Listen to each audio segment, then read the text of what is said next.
Bonjour mes amis, eh bien je vais vous parler aujourd'hui de la levée de fonds, la petite levée de fonds que le Courrier des Stratèges adorerait réussir auprès de certains de ses lecteurs. Tous mes mots sont pesés. Et je voudrais vous expliquer aujourd'hui la base de l'Affectio Societatis sur laquelle nous aimerions fonder cette relation d'association avec certains de nos lecteurs à qui nous suggérons l'idée, nous évoquons l'idée de devenir actionnaire du Courrier. Je vais essayer de vous expliquer en une vingtaine de minutes. Référez-vous à la version longue de cette vidéo.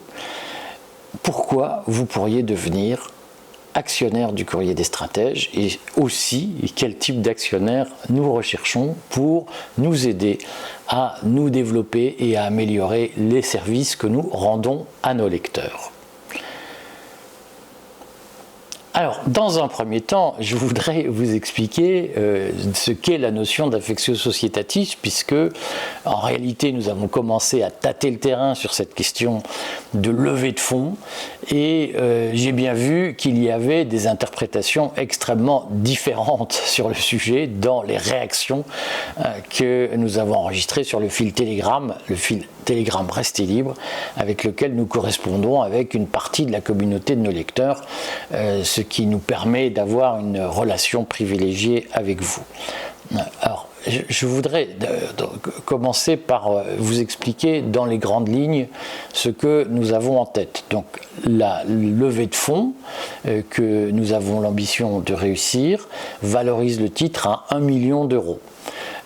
Et nous aimerions ouvrir un compartiment allant de 150 000 à 300 000 euros pour les lecteurs.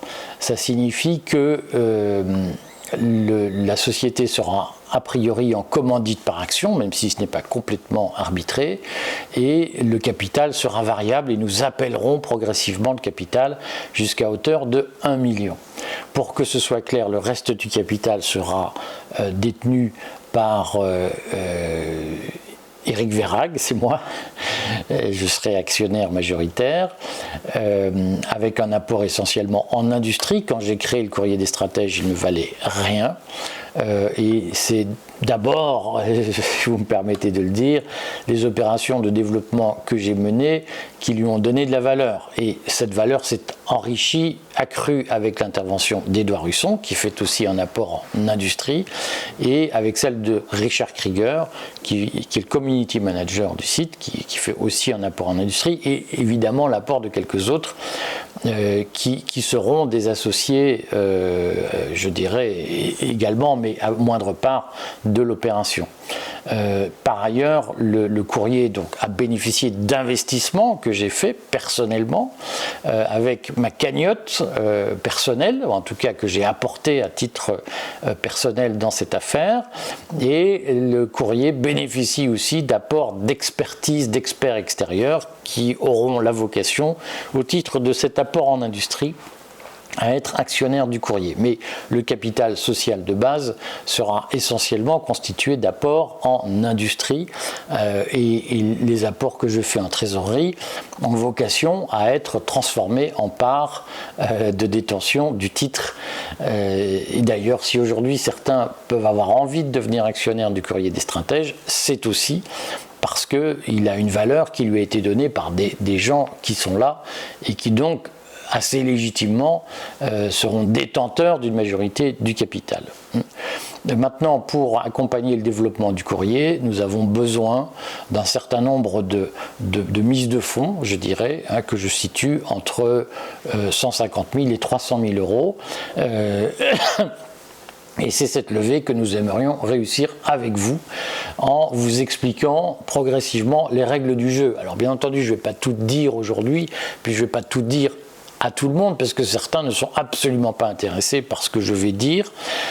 Donc je vais essentiellement expliquer aujourd'hui les bases de l'Affectio Societatis du Courrier des Stratèges et de l'Affectio que j'espère construire entre les fondateurs du titre et les associés futurs du titre. Je voudrais commencer par ce point parce que je vois bien dans les commentaires que j'ai reçus sur Telegram que certains n'ont pas la même conception de l'entreprise que celle qui existe au courrier des stratèges, et c'est tout à fait légitime que tout le monde ne partage pas notre point de vue. Voilà. Je dis 3 mots, je vais commencer par expliquer ce que je ne veux pas en réalité et quel type de relation je ne veux pas avec les actionnaires. Je le dis parce que dans les réactions au premier tâtonnement que nous avons fait sur la chaîne Telegram, j'ai vu qu'il y avait 2 types de réactions. Il y a une réaction que j'évoquerai tout à l'heure parce que c'est celle qui m'intéresse, celle de gens qui connaissent l'entreprise, qui connaissent l'actionnariat, qui savent d'une façon ou d'une autre, du moins dans ce que j'ai lu, je l'ai senti, qui savent comment fonctionne un bilan, un chiffre d'affaires, un compte d'exploitation, et qui ont commencé à dire « c'est intéressant, votre idée est intéressante, mérite d'être creusée, point ». Et c'est l'attitude que je trouve intéressante, j'y reviendrai, de gens qui me disent le projet pourrait nous intéresser, mais il faut que vous nous expliquiez. Et c'est ce que je vais commencer à faire aujourd'hui. J'insiste, ce ne sera qu'une étape sur un chemin qui est évidemment plus long et c'est légitime.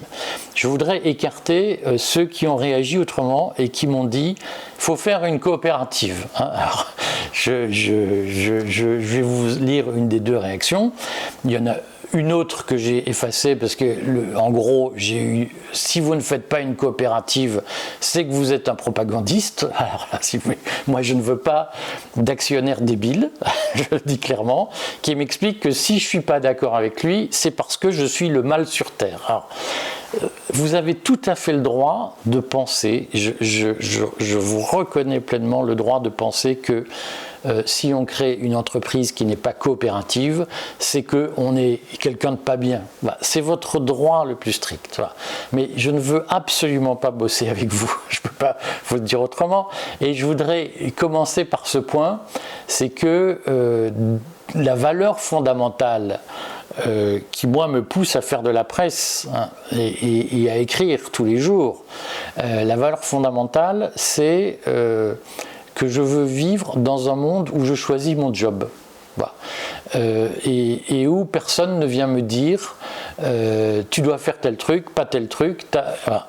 Je crois que fondamentalement la société à laquelle j'aspire et que j'essaye de vivre au jour le jour en créant une entreprise, en pratiquant l'entreprise, et le courrier des stratèges ne défend pas autre chose.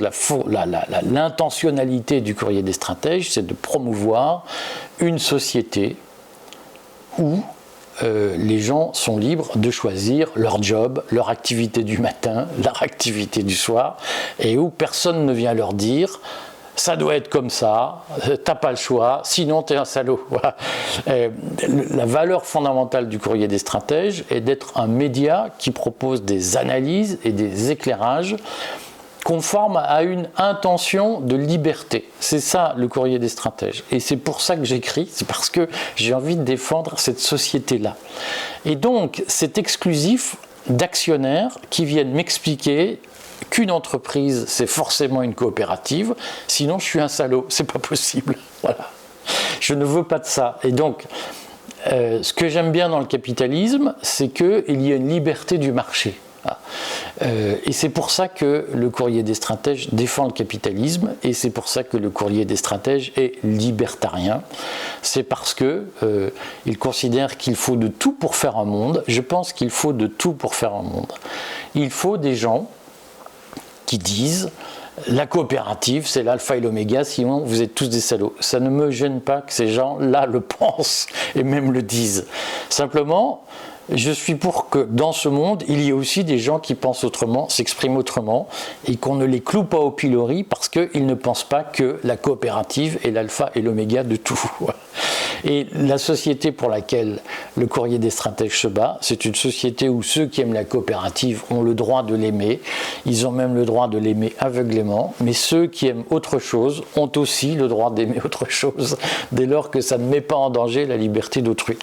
Ceux qui sont très fanatiques de la coopérative, j'ai un petit doute sur leur capacité à un moment donné à respecter la liberté, mais ça fait partie de la diversité des opinions. Ce que j'aime dans le capitalisme, c'est que chacun peut créer son propre job, fondé sur ses envies différentes de celles des autres, et s'il en vit, c'est très bien pour lui, et personne ne vient l'embêter. Voilà.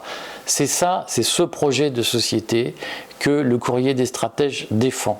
C'est un projet non idéologique, c'est un projet qui est fondé sur l'idée que la société est un mal nécessaire qui doit, d'une façon ou d'une autre, offrir à chacun le maximum de liberté possible et ne doit imposer de contraintes que dans la mesure du strict nécessaire pour que les talents puissent s'épanouir. C'est ça ma vision de la société.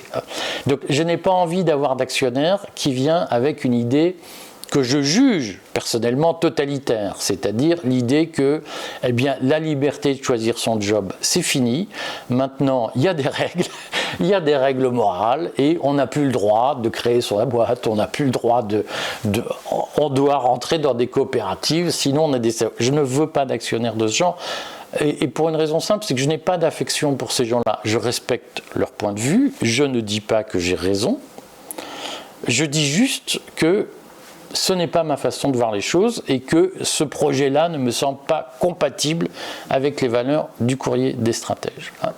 Deuxième point, je voudrais, toujours dans le même ordre d'idées sur les coopératives, je voudrais, ça va me permettre de préciser, j'ai eu un commentaire sur quel que soit le montant apporté par, c'est Jean-Luc Morly qui a écrit ça, quel que soit le montant apporté par toute personne, le poids de sa voix est identique lorsqu'il s'agit d'évaluer l'efficacité d'un dirigeant.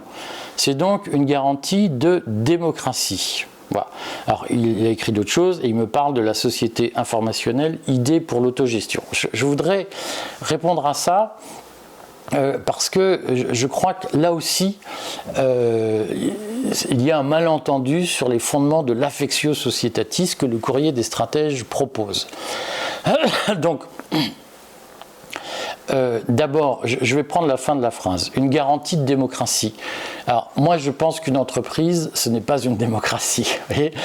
Et je voudrais, là aussi, qu'on soit clair, pour ceux qui ont envie, pourraient avoir envie de devenir actionnaire du Courrier des stratèges, moi, je ne suis pas là pour créer une société idéale. Voilà. Et je pense que ceux qui font croire que l'entreprise doit être une société idéale sont des bonimenteurs et des idéologues qui cachent quelque chose. C'est mon point de vue. Mais je trouve que c'est moi qui ai créé le Courrier des stratèges. Il n'y a pas des mecs qui n'ont pas créé qui vont me dire ce que doit être le Courrier des stratèges. Créez votre boîte si vous voulez et vous me montrerez. Voilà. Moi, je vous dis ma conception de ce qu'est une entreprise de presse. Qui, si vous voulez, moi, je crois que dans la vie, il faut faire très simple. Il y a des gens, je les admire, je vais le dire comme ça, il y a des gens que j'admire, ils créent une entreprise pour faire un système idéal, une espèce, pour réaliser une sorte d'utopie, voilà, ou la Jérusalem terrestre. Moi, je suis un petit gars. J'ai découvert l'entreprise il y a 15 ans maintenant, je pense, en sortant de l'administration, en sortant du statut de salarié. Je n'avais jamais créé une boîte. Le seul souvenir que j'avais, c'est ma mère qui me racontait que mon père avait été maçon artisan dans les années 60 et qu'il avait arrêté parce que c'était trop dur de se faire payer par les clients et qu'il avait préféré redevenir salarié. C'est un autre sujet, mais c'est ma seule expérience de l'entreprise dans ma vie quand j'ai commencé une entreprise. À tel point qu'un jour, un expert comptable que j'avais sollicité pour faire les comptes de ma boîte m'avait dit « Bon, alors c'est quoi votre objectif de bidule, votre objectif de machin, votre position entrepreneur ?» Je dis « Mais je ne sais même pas si je suis capable d'être entrepreneur. » Donc je sais qu'il y a des gens géniaux que j'admire, qui ont appris à faire une entreprise dans une école de commerce et qui expliquent qu'une entreprise, ça doit être comme ci, comme ça, et qui réalisent un projet théorique et qui le réalisent parfaitement. Moi, je suis un analphabète ou un autodidacte de l'entreprise. J'ai découvert tardivement ce que c'était et j'en ai retenu une idée, si vous voulez, c'est que déjà quand on arrive à en vivre, on est content. Alors, si en plus il faut faire un truc idéal. Je vous assure, je ne suis pas le bon gars, je ne suis pas capable de faire ça. Moi. Je propose juste de faire un machin qui marche. Voilà. Et mon objectif n'est pas de devenir prix Nobel de l'autogestion. Mon objectif n'est pas d'écrire une thèse sur les bienfaits de l'autogestion. Mon objectif, c'est juste d'arriver à croûter chaque matin et d'arriver à faire en sorte que ceux qui m'ont aidé à le faire, c'est-à-dire les actionnaires, y retrouvent leurs petits. Parce que les gens à qui je dis mettez de l'argent dans l'opération, ils prennent un risque et je veux qu'ils soient rémunérés pour leur risque, c'est-à-dire qu'ils soient récompensés pour le risque qu'ils font. Je ne veux pas de love money, de oh, on aime bien ce gars-là, on lui met du pognon.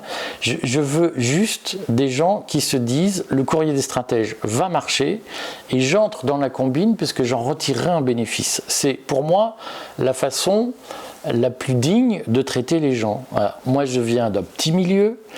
Il y a quelque chose que j'ai toujours trouvé insultant et humiliant, c'est l'assistance. Mon père était maçon, il est mort, j'avais 2 ans et demi, ma mère, elle était femme de ménage. L'assistance, c'est une insulte. Voilà. Le love money, pour moi, c'est dégradant. Je ne peux pas vous le dire autrement. Dans ma famille, on m'a appris que pour s'en sortir, on vivait de son travail. Et moi, ce que je veux vous dire, c'est que le courrier des stratèges, c'est une entreprise de presse. Une entreprise, ça vit de travail. Ça ne vit pas d'amour et ça ne vit pas d'idéologie ni d'utopie. Ça vit du fait qu'on fabrique un produit. Je suis désolé de vous le dire. On fabrique un produit et s'il est bon, on arrive à le vendre. Voilà. Et c'est ma conception. Je suis tout à fait d'accord pour que des gens se disent mais non monsieur, vous êtes un horrible Jojo. Hein. Il faut la démocratie. Une entreprise, ça doit être une démocratie où il y a un homme, une voix. Et le mec qui met 100 balles doit avoir le même pouvoir que le mec qui a mis 100 000 balles. Parce qu'il doit être capable d'évaluer l'efficacité d'un dirigeant. Alors, je vais vous dire, là aussi, je ne veux pas d'actionnaire, je suis désolé, vous avez le droit de penser ce que vous dites, mais moi, ce genre de phrase, j'ai même pas envie de vous serrer la main. Parce que si pour vous, le rôle d'un actionnaire, c'est d'évaluer la fonction d'un dirigeant, moi, je veux pas de mecs comme ça. Moi, je veux pas. Si je demande à des gens de devenir actionnaires, c'est pas pour m'évaluer. Moi, j'ai pas besoin d'être évalué. L'évaluation, c'est le chiffre d'affaires. Et si aujourd'hui le courrier des stratèges existe encore, et même ceux qui suivront la démarche sauront que finalement il n'est pas déficitaire, loin de là, c'est peut-être parce que je suis pas si mauvais que ça, je suis pas très bon, je suis pas excellent, je n'ai absolument pas la prétention d'être un grand entrepreneur. Et j'expliquerai à ceux qui voudront rentrer dans le capital les valeurs et les objectifs de profit que je peux avoir qui n'ont rien à voir avec une course effrénée à l'audience, avec une information que je crois indigne. Moi, je suis pour une information sérieuse, non racoleuse, mais je ne suis pas pour qu'on perde de l'argent. Et je ne fais pas partie de ces patrons de presse qui considèrent que la presse, ça ne gagne pas et qu'il est normal qu'on fasse perdre de l'argent aux autres. Voilà. Et je ne veux pas d'actionnaires qui se disent que son rôle est d'évaluer, de noter les dirigeants. Ça, c'est à la télé, c'est sur les réseaux sociaux, on score, voilà. Mais dans la vraie vie, un actionnaire, c'est fait pour prendre un risque avec des entrepreneurs pour gagner de l'argent. Donc, moi, je ne veux pas de gens qui me notent, je veux des gens qui m'accompagnent dans la prise de risque. Et je pense d'ailleurs que les gens qui me donnent une leçon sur l'autogestion en m'expliquant que le principe c'est d'évaluer les dirigeants, c'est des gens qui ne connaissent pas l'entreprise, parce qu'une entreprise ça ne fonctionne pas avec des évaluations. Une entreprise ça fonctionne avec des prises de risques, des emmerdements, des réussites, des échecs. Voilà. Et donc je vais vous dire, et vous êtes libre de penser que l'autogestion c'est évaluer les dirigeants avec un homme, une voix. J'ai mis 100 balles, je vaux autant que. Moi, je crois que c'est pas parce qu'on a acheté 10 actions de Renault, à je sais pas combien, à 300 balles, 400 balles, je pense pas que c'est parce qu'on a 10 actions de Renault qu'on est capable de choisir le patron de Renault. Voilà. Et la presse, c'est aussi un métier. La presse, c'est pas une association de mecs qui délibère toute la journée en disant on va dire qui est bon, qui est pas bon. Moi, je ne pense pas que ce soit ça. Voilà. Maintenant, si, cher Jean-Luc Morly, vous pensez que la presse, c'est un machin où des gens se réunissent pour évaluer les dirigeants, créez une entreprise de presse en autogestion. Voilà. Et je suis sûr que ça va être très bien. Et je suivrai vos conseils une fois que vous m'aurez montré que ça marche mieux que le courrier des stratèges. Tout ça m'amène à dire et à conclure, qu'est-ce que je rêve de rencontrer comme actionnaire? D'abord, des actionnaires, je l'ai dit, je le souligne, qui ne sont pas des idéologues, qui n'attendent pas qu'on fasse un traité sur la démocratie en entreprise, qui n'attendent pas qu'on fasse un traité sur les bienfaits de l'autogestion. Je préfère des actionnaires qui me demandent des comptes une fois par an, et qui me disent est-ce qu'on a atteint les objectifs ou pas, et qu'est-ce qui a posé problème dans l'atteinte des objectifs. Voilà, ça m'intéresse. Je vais vous dire quelques mots sur les objectifs que moi j'ai. J'ai évidemment des objectifs lointains, si vous voulez, une intentionnalité, hein, qui est, je le redis, de réunir une communauté de lecteurs prêts à payer des abonnements qui équilibrent les comptes et même qui dégagent des bénéfices pour préparer le monde d'après et défendre dans le monde d'après une vision de la société où les gens sont libres, notamment libres de créer leur entreprise, libres de choisir leur job, libres de défendre les opinions de leur choix, libres d'exprimer les opinions de leur choix et qui ont envie de se retrouver qui vont se dire on sera plus fort si ensemble on défend ses idées. Ah. Et on a envie de se retrouver dans un lieu où on partage cette vision selon laquelle l'ordre spontané de la société française prospère naturellement dès lors qu'il n'y a pas un État qui intervient à tous les étages pour dire ah non mais là il ne faut pas rouler à plus de 80 km/h, là il faut mettre un masque, là il faut montrer votre passe pour aller au café, là il faut prouver que vous n'avez pas escroqué l'État pour ceci, que là il faut payer un impôt pour cela. Le fondement du courrier des stratèges, c'est de défendre l'idée que l'ordre spontané de la société française, parce que la France est un grand pays et constituée par un grand peuple, cette société-là fonctionnera mieux si on la laisse libre d'exprimer ses talents. Voilà. Et libre d'exprimer ses talents, ça veut dire moins de bureaucratie, beaucoup moins de bureaucratie, moins d'oppression fiscale, moins d'oppression sociale et beaucoup plus de liberté de choix et beaucoup plus de faculté de choisir au jour le jour son propre destin. C'est ça la vision profonde hein, que nous avons de la société, ce qui rentre en conflit avec le projet très autoritaire, très étatiste et très interventionniste du big government selon Klaus Schwab, c'est-à-dire qu'aujourd'hui les mondialistes, qu'ils soient néoconservateurs américains ou qu'ils soient mondialistes de Klaus Schwab, ont une vision de la société complètement différente de la nôtre. Ils ont une vision verticale et moi je suis pour l'ordre spontané de la société. Voilà, c'est l'objectif. Mais en tant que chef d'entreprise, puisque là je ne vous parle pas seulement en tant que fondateur du courrier des stratèges, je vous parle aussi en tant qu'actionnaire qui cherche d'autres actionnaires pour créer un affectio societatis. Moi je vous dis ce que mes objectifs secondaires, si vous voulez, ceux de la réalisation concrète au jour le jour, que vous pourrez porter, si vous le souhaitez, en devenant actionnaire du courrier des stratèges. Moi, ce que je souhaite, c'est qu'il y ait une régularité dans le fonctionnement de la rédaction. J'ai des revendications de chef d'entreprise avant tout. C'est-à-dire, ce que je souhaite, c'est pouvoir avoir les moyens de payer les gens et pour cela, je ne parie pas sur les actionnaires. Hein. L'apport des actionnaires et le capital doit servir à financer des investissements. Il ne doit pas servir à financer le fonctionnement quotidien du courrier. J'ai en horreur ces patrons de presse qui considèrent que leur boulot, c'est de faire perdre de l'argent aux autres. Moi, je veux vous en faire gagner. pas beaucoup, on va pas se mentir. Vous ferez pas la grande culbute avec 100 fois l'investissement de base, mais ce que je veux, c'est pouvoir vous servir un dividende, petit dividende sans doute, mais un dividende raisonnable chaque année, ou en tout cas vous vous disiez qu'on a fait fructifier votre apport.